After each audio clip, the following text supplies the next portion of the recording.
गंगा जी के घाट से करीब करीब 15 किलोमीटर दूर एक गांव में एक व्यक्ति रहते थे। उनका नाम दानचंद हुआ करता था। नाम से बिल्कुल भी मत विचार करना कि वो दान करने वाले थे। उनका वास्तविक नाम तो किसी को नहीं पता अभी क्या था, परंतु वो ऐसे व्यक्ति थे कि जिन्होंने जीवन में दान करना तो दूर की बात है, कभी जितने भी धर्म कर्म हुए गांव में कभी किसी में सम्मिलित नहीं हुए, क्योंकि डर लगता था अगर कथा में चले गए तो चंदा मांग लेंगे। लोगों ने बहुत कहा कि नहीं मांगेंगे, आओ कथा तो सुन लो कम से कम। नहीं माने, बोले नहीं चंदा मांग लेंगे तो देना पड़ेगा फिर 150 रुपए। सो वो कभी भी कथा में नहीं गए। गांव में बड़े सत्संग हुए, धर्म कर्म हुए, कभी नहीं गए। तो लोगों ने उनका नाम मजाक में दानचंद रख दिया कि हमारे गांव के सबसे बड़े दानी।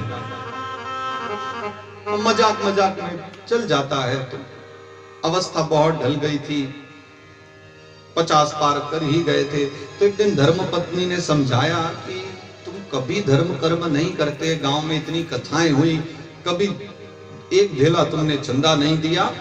एक काम करो, अपने यहां से गंगा जी मात्र 15 किलोमीटर है और तुम आज तक गंगा भी स्नान नहीं करके आए। बताओ गंगा स्नान में कौन सा खर्चा लगता है? तो बोले वो दानचंद जी, बोले तुझे नहीं पता पगली, लेकिन गंगा स्नान करने में भी खर्चा लगता है। कभी घाट पर जाकर देख, घाट पर कितने लोग बैठे रहते हैं पता है? आते ही पूछेंगे तू कहां से पधारे हो, तुम्हारे पिताजी का नाम बताओ, दादाजी का नाम, पंडों के बारे में सुना है कि नहीं? बहुत खर्चा होता। तो धर्मपत्नी ने बहुत समझाया कि अरे जीवन का कुछ पता नहीं है, कब प्राण निकल जाए, एक बार माँ गंगा का स्पर्श हो जाएगा, एक बार जाओ और गंगा माँ के यहाँ स्नान करके आओ। नाम तो धरा लिया है दानचंद जी, कभी पुण्य कर्म भी कर लिया करो। तो पत्नी ने बहुत जिद की, तो पैदल ही वो घर से निकल गए, क्योंकि खर्चा कभी करते नहीं थे, व्यर्थ में एक एक रुपया बचा करके चलने वाले। तो उन्होंने विचार किया कि चलो 15 किलोमीटर ही तो है, पैदल चले जाएंगे, और पैदल यात्रा शुरू कर दी। गंगा के घाट पर पहुंचे। अब घाट पर पहुंचे नहीं, उससे पहले दिमाग में आया कि अगर घाट पर गए तो वहां पर पंडा बैठे होंगे और वो दक्षिणा मांगेंगे जाते। स्नान ध्यान किए तो दक्षिणा मांगेंगे, तो कहां चलना चाहिए जहां कोई दक्षिणा न देनी पड़े? तो पहुंच गए महाशय मुर्दा घाट पर। गंगा के एक विशेष घाट होता है ना जहां पर मुर्दों को जलाया जाता है। मुर्दा घाट पर पहुंच गए और बोले ये ठीक है, यहाँ पर कोई पंडा नहीं होगा और बढ़िया आराम से स्नान करेंगे। तो जल्दी जल्दी स्नान कर लेते हैं, कहीं ऐसा ना हो कि कोई आ जाए और आकर के फिर यहाँ थोड़ी आफत मचाए। तो दानचंद जी ने अपने वस्त्र उतारे, घाट पर रख दिए और जल्दी से जाकर के गंगा में डुबकी लगाई। और जैसे ही डुबकी लगाई, मन थोड़ा सा पवित्र हुआ और ईश्वर के मन में आई कि चलो दानचंद जी से आज थोड़ी सी मस्ती की जाए। तो बहुत पैसा बचाते हैं, आज इनका धन बचाया है। और उसी क्षण भगवान ने फिर पंडे का रूप धारण किया, पंडित जी बन करके, और भगवान उसी क्षण वहां पर प्रकट हो गए। और ये जैसे ही स्नान करके बाहर निकले और वस्त्र उठा करके पहनने लगे, सामने देखा तो पंडित जी ने तुरंत आवाज दी, यजमान की जय हो, यजमान भगवान की जय हो। अब जैसे ही दानचंद जी ने देखा कि सामने पंडा खड़े, इनका तो हृदय थर थर कांपने लगा कि लो आ गए मांगने वाले, अब कुछ न कुछ देना पक्का पड़ेगा इनको।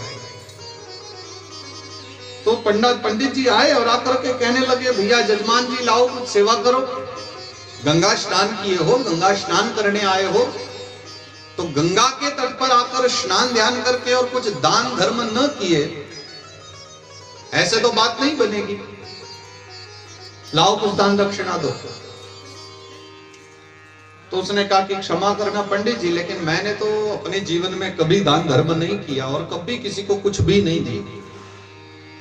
पंडित जी कहने लगे, लेकिन भाई अब देखो ये जो घाट है यहाँ सब पंडित जी तो रहते नहीं हैं, और ना ही हम उन घाटों पर जाकर के किसी से मांगते हैं। हम तो इसी घाट पर रहते हैं और तुम्हारे जैसा कोई भक्त आ जाता है और 1 वर्ष की व्यवस्था कर देता है खाने पीने की। तो अब तुम आ गए हो तो आज वर्ष भर की हमारे खाने पीने की व्यवस्था करा दो। कमाल करते हो महाराज, यहां मैं एक समय के तुम्हारी भोजन की व्यवस्था नहीं कर सकता, आप वर्ष भर की बात करते हो, एक समय का भोजन की मैं आपकी व्यवस्था नहीं कर सकता, मुझसे बिल्कुल मत मांगिए। और अगर आपको भरोसा नहीं है तो ये मेरे वस्त्र देख लो, मेरे वस्त्रों में आपको अगर एक धेला भी मिल जाए तो पंडित जी ने कहा एक काम करेंगे, अब आपसे बस एक धेला ही लेंगे। धेला चलते थे ना पूर्व काल में, बोले अब एक धेला ही लेंगे, बस उतना ही दे दो। बोले आप देख लो, चेक कर लो, अगर मेरे वस्त्रों में कुछ भी मिल जाए तो सब आपका। तो पंडित जी ने कहा उसमें कौन सी बड़ी बात है, उधार कर लेते, घर जाकर के दे देना। तो दानचंद जी को लगा कि अब इनको मेरे घर का रास्ता क्या मालूम है, पंडित जी को ना इनको पता मैं कौन से गांव से आया हूं, ना मेरा नाम पता मालूम है, और झूठ बोल दो तो क्या फर्क पड़ता है, पंडित जी कौन सा घर पहुंच जाएंगे। और दानचंद जी ने उसी समय कहा ठीक है उधार लिख लो, एक धेला, उससे ज्यादा नहीं। तैयार हो गए वो भी, पंडित जी ने भी कहा ठीक है साहब, कपड़े पहनो घर जाओ। पंडित जी ने फिर अपना वस्त्र वगैरह पहने, तो यात्रा शुरू की। फिर 15 किलोमीटर पैदल चले, घर पहुंचे, और घर पहुंच करके फिर उन्होंने द्वार बंद किए, अंदर गए। धर्मपत्नी से कहा कि बढ़िया आनंद आ गया, आज तो गंगा स्नान हो गया, प्रथम बार आज मैंने स्वयं जाकर के गंगा स्नान किया। तो बोले कोई किसी को कुछ दे करके आए? अरे बोले नहीं, एक पंडित जी मिले तो थे, लेकिन जैसे तैसे मैंने उनको बहका दिया और भेज दिया, कुछ नहीं देना पड़ा, और गंगा स्नान भी हो गया। और मुर्दा घाट पर भी आ गए थे पंडित जी, लेकिन थोड़ी ही देर में द्वार पर आवाज आई, पंडित जी बोले देख जाकर के देख कौन। धर्मपत्नी गई और द्वार खोला कि पूछा आप कौन हैं? तो बोले हम पंडित जी हैं, और अभी अभी पंडित जी ये आपके दानचंद जी स्नान करके आए हैं, और एक धेला उधार करके आए थे, वही लेने को आए हैं, बस वो लेकर के और चले जाएंगे। अब पत्नी गई और जा करके बता दिया, बोले गंगा स्नान करके आए, किसी से उधार करके आए थे? बोले हाँ करके तो आया था। वो पंडित जी पीछे पड़ गए थे कि दक्षिणा दे दो, तो मैंने कह दिया था, पर उनको घर का पता कैसे मिल गया? तो धर्मपत्नी ने कहा पंडित जी हैं, बहुत बुद्धिमान है, अपने आप खबर निकाल लेते हैं सब। अब करना क्या है, उनको कुछ देना है? बोले नहीं नहीं बिल्कुल भी नहीं देना, उनको बोल दो कि दानचंद जी बीमार पड़ गए हैं।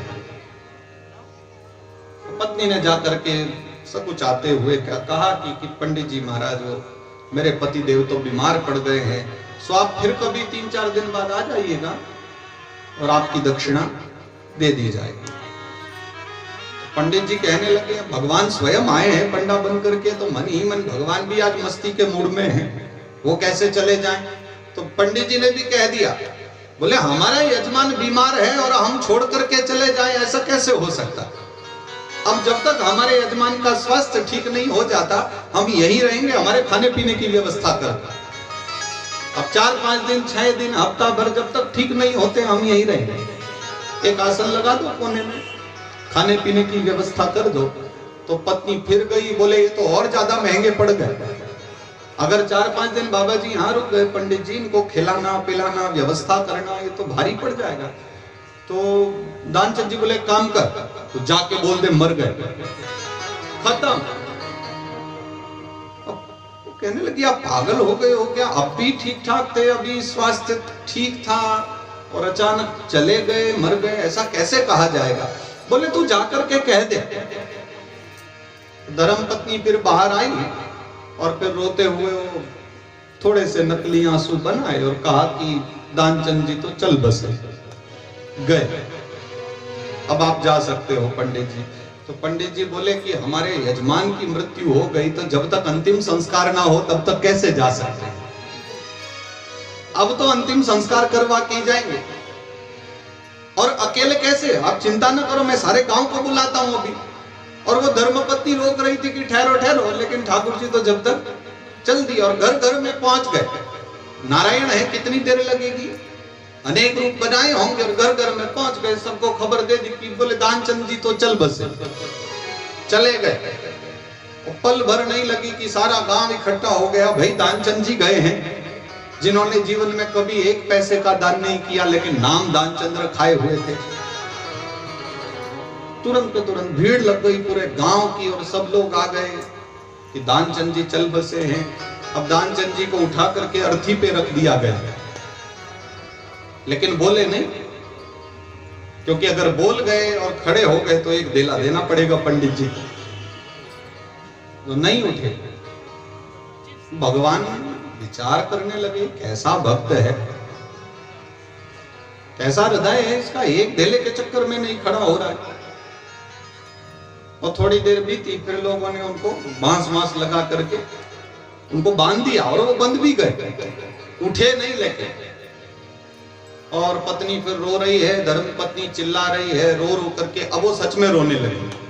रो इसलिए रही है कि रो रो करके कह रहे हैं कि मेरे पति नहीं मरे हैं, वो जीवित हैं। और लोग कह रहे हैं कि बेचारी को दुख हो रहा है, और सब यही कहते हैं मरने के बाद।